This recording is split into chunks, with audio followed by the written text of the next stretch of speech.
क्या रमला का झूठ अब सबके सामने आने वाला है? कहानी ने एक बार फिर से एक खतरनाक मोड़ ले लिया है।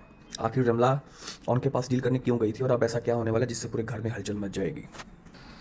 उधर रमला सबको ये समझा रही है कि वो तो सिर्फ आयला के कहने पर शादी का कार्ड देने गई थी और उसका किसी डील से कोई ताल्लुक नहीं। लेकिन अगर वो सच बोल रही है तो फिर ऑन उसे झूठा साबित करने पर क्यों तुला हुआ है? मामला उस वक्त मजीद दिलचस्प हो जाता है जब ये हकीकत सामने आती है कि जिस प्रॉपर्टी पर शामी इतना गरूर कर रहा है वो दरअसल रमला की है। फरूक साहब भी हैरान है कि उनका बेटा और भांजा एक दूसरे के सामने ऐसे क्यों खड़े हैं और क्यों बात कर रहे हैं, लेकिन जैसे ही वो पूरी बात समझने की कोशिश करेंगे ऑन एक बहुत बड़ा राज सबके सामने खोल देगा। वो बताएगा कि शामी उसके घर आया था और रमला खुद उसके पास डील करने पहुंची थी। अलबत्ता ऑन की बात सुनते ही शामी फौरन मुकर जाएगा, उल्टा ये कहेगा कि जब से पुप्पो की फैक्ट्री ऑन के नाम हुई है तब से उसे अपनी औकात याद नहीं।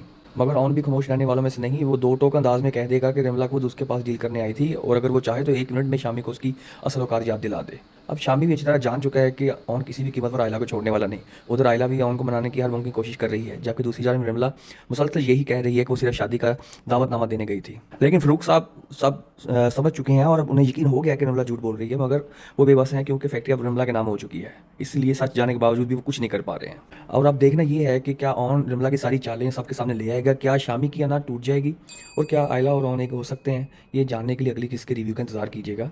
लाइक शेयर सब्सक्राइब कीजिएगा।